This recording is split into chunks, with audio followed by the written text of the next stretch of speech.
रहमान रहीम। मैं आमिर मुगल बोल रहा हूँ और आप मेरा यूट्यूब चैनल देख रहे हैं। आज का हमारा मौजू है जी, पंजाब जो कभी नून लीग का गढ़ समझा जाता था और पूरे पाकिस्तान में जब दो पार्टी सिस्टम राइज था तो पंजाब से ज़्यादा सीटें नून लीग लेती थी और सिंध से ज़्यादा सीटें पीपल्स पार्टी लेती थी। और फिर बारी बारी दोनों हुकूमत करके अवाम को बेवकूफ़ बना के अपनी अपनी बारी पूरी करके लूट खसूट करके अवाम का खून निचोड़ के तो अगली टर्म दूसरे को दे देते थे। लेकिन फिर हुआ ये कि इमरान खान इस सियासत में एक तीसरे खिलाड़ी के तौर पे आया। 1996 में उसने पाकिस्तान तहरीक इंसाफ की बुनियाद रखी, फिर उसने एक जदोजहद शुरू की और फिर 2011 में जब उसने लाहौर में एक जलसा किया मीनार पाकिस्तान में, और मैं उस तारीखी जलसे में मौजूद था, 30 अक्टूबर का वो जलसा था। उस जलसे के बाद तहरीक इंसाफ एक बड़ी पार्टी बन के बड़ी पार्टी की तरह उभर के सामने आई। फिर लोगों ने इसको एवेल्यूएट करना शुरू कर दिया कि ये एक पाकिस्तान की तीसरी कुव्वत बनने जा रही है।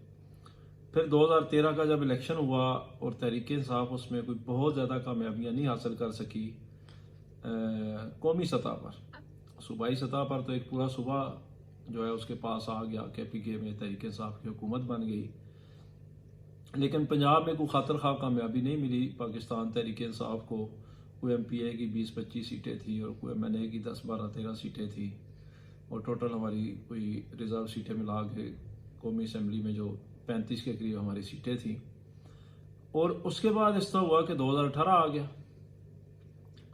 2018 में इस तरह हुआ कि तहरीक इंसाफ ने और नून लीग ने तकरीबन बराबर बराबर सीटें हासिल की पंजाब में। बल्कि एग्जैक्टली अगर इसको हम देखें तो कोई 10 सीटें नून लीग की ज़्यादा थी। मैं सूबाई सीटों की बात कर रहा हूँ। तो लेकिन आज़ाद जो है वो काफ़ी ज़्यादा थे, कोई 24-25 के करीब आज़ाद अरकान सूबाई असम्बली थे। उनमें से मैक्सिमम जो है वो PTI के साथ आ गए, 4-5 आज़ाद ही रहे। और जब वो तहरीक इंसाफ में शामिल हुए जो आज़ाद थे तो तहरीक इंसाफ की सीटें नून लीग से बढ़ गई। फिर काफ लीग की 10 सीटें उसके साथ शामिल हुई तो हमारी हुकूमत बन गई और बुज़दार जो हमारा वज़ीर आला बन गया।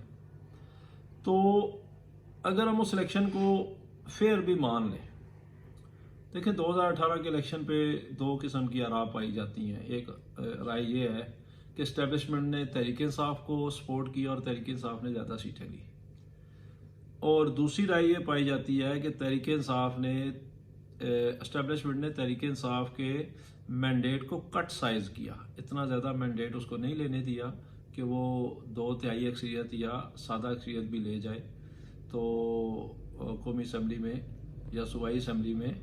तो मेरी राय दूसरी है कि तहरीक इंसाफ के मैंडेट को कट साइज किया गया। खैर ये एक लंबी चौड़ी बहस है, अब तो कुछ हक़ाइक़ कौम के सामने भी आ चुके हैं।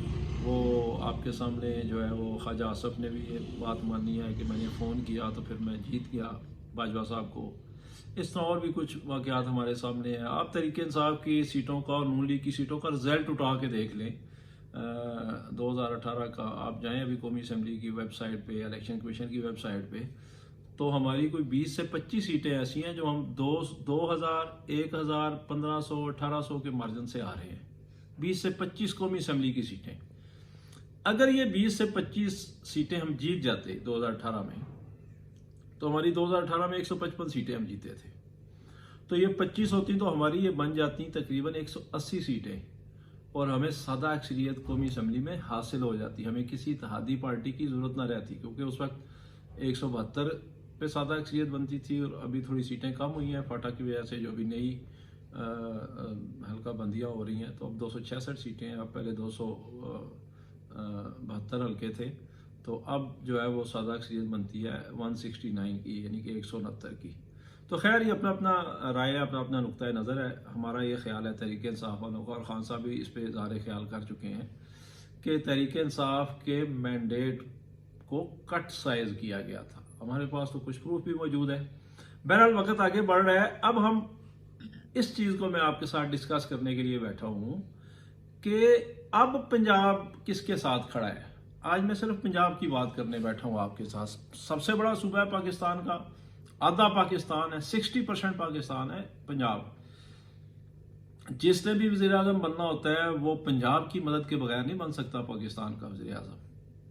आप बाकी तीनों सूबों की सीटें एक तरफ और पंजाब की सीटें एक तरफ, तादाद ज़्यादा है, आबादी ज़्यादा है, सूबे तो सारे हकूक़ के हिसाब से सारे काबिल एहतराम हैं और सारे इक्वल हैं।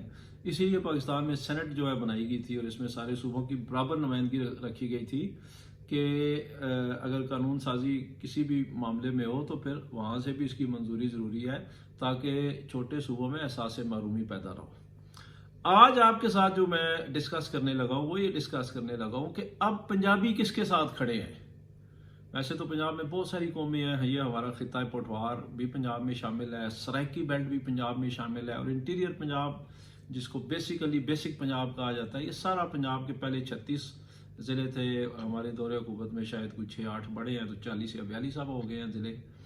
तो पंजाब इस वक्त खड़ा किसके साथ है?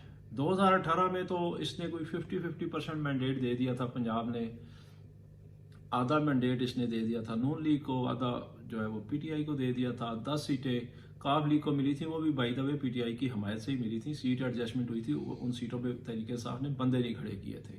कोई 4 या 6 सीटें जो है वो पीपल्स पार्टी ले गई थी जो कि ना होने के बराबर है इतने बड़े सूबे में, और 25, 26 या 28 के करीब आज़ाद लोग जीते थे, जिनमें से फिर मैक्सिमम कोई 20 के करीब पीटीआई में शामिल हो गए थे। 6 जो है उन्होंने अपनी या 5 ने अपनी आज़ाद हैसियत बरकरार रखी थी।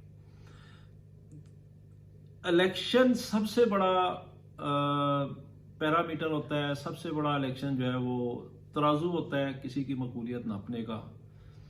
तो मैं सर्वेज को एक साइड पे रख रहा हूँ। सर्वेज के मुताबिक तो तहरीक इंसाफ 70%, 80%, 60%, यानी कि कोई सर्वे ऐसा नहीं है जिसमें तहरीक इंसाफ की मकबूलियत पंजाब, केपी या सिंध या बलूचिस्तान में किसी भी जमात से ऊपर ना हो। मैं उनकी तरफ नहीं जा रहा, मैं इलेक्शन रिजल्ट्स की बात कर रहा हूँ। मैं वो आपके सामने इलेक्शन रखूंगा 2022 में जो पंजाब में इलेक्शन हुआ, 20 उन सीटों पे जो लोग नाअहल हुए थे, तहरीक इंसाफ के टिकट पे इलेक्शन लड़ के जीते थे, उन्होंने तहरीक इंसाफ के साथ गद्दारी करके 2 नंबरी करके उन्होंने वोट दिया था हमजा शहबाज शरीफ को, और फिर उस पर अदालत ने उनको नाअहल करार दे दिया था और 20 सीटों पे इलेक्शन हुआ था। नून लीग का दावा थी कि हम सारी सीटें जीत जाएंगे और एस्टेब्लिशमेंट उनके साथ, हवा, वक़्त, ग्राउंड रियलिटी सारी नून लीग के साथ थी।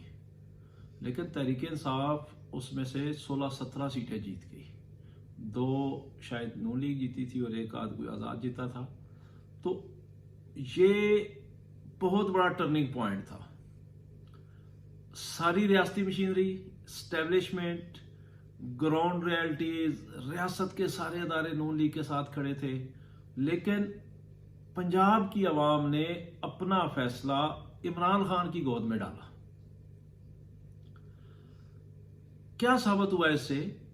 और एक और चीज, वो सीटें जहां कंपैरेटिवली तहरीक इंसाफ कमजोर नजर आती थी, मसलन लाहौर की 3 में से हम 2 सीटें जीत गए। एक सीट जो हम जीते हारे वो असद मलिक साहब वाली, बहुत मजबूत उम्मीदवार थे नून लीग के, और हमारे मुकाबले में जो उम्मीदवार थे गालिबन उनका नाम अली नवाज, मलिक अली नवाज या इस तरह का वो नाम था, वो हार गए। कंपैरेटिवली वो कमज़ोर उम्मीदवार थे और वो बहुत तगड़े थे। जो बाकी दोनों सीटें हैं वो भी नून लीग के बड़े मजबूत उम्मीदवार थे, यानी कि हम लाहौर में नून लीग के दिल में वो 2 सीटें उनसे जीते। चले लाहौर से हम थोड़ा सा बाहर निकलते हैं, जंग हम जीत गए उनसे। रिमोट एरिया है तहरीक इंसाफ का, तो वहां हम लोग ये समझते थे कि बयानिया इतना मकबूल नहीं होगा। लिया हम जीत गए उनसे, नून लीग से। आप देखें सारे तगड़े लोग, तगड़े सियासी खानदान, सारी वो कुव्वतें, सारे वो जिनको ताकत का मंबा समझा जाता है, वो सारे उनके साथ थे। तो पंजाबियों ने बताया कि वो अब इमरान खान के हाथ पे बैत कर चुकी है। ये 2022 के जुलाई के जो इलेक्शन हुआ था 20 सीटों पे, और उस इलेक्शन से इतने खौफजदा हुए, इतने खौफजदा हुए, सॉरी मैं 2022 की बात है, 2022 का वो इलेक्शन था, जुलाई आई थिंक नहीं था, कोई मुझे भूल गया कौन सा महीना था, लेकिन इलेक्शन वो 2022 का था जो हम जीते हैं, शायद जुलाई का ही महीना था। उस इलेक्शन के बाद ये इतने डरे हैं इलेक्शन के नाम से कि इतना, वो हमारी पंजाबी की मिसाल है ना, कौवा गलेल से नहीं डरता, इतना इंसान मौत के फरिश्ते से नहीं डरता जितनी नून लीग और उसको जितनी सपोर्टिंग उसकी ताकतें हैं जो उसको पावर में लाना चाहती हैं, या पीडीएम पूरी को, या पीपल्स पार्टी को, या और जमातों को, वो इतना डर गई हैं इलेक्शन से कि पंजाबियों ने किधर इमरान खान के हाथ पे बैत कर ली है।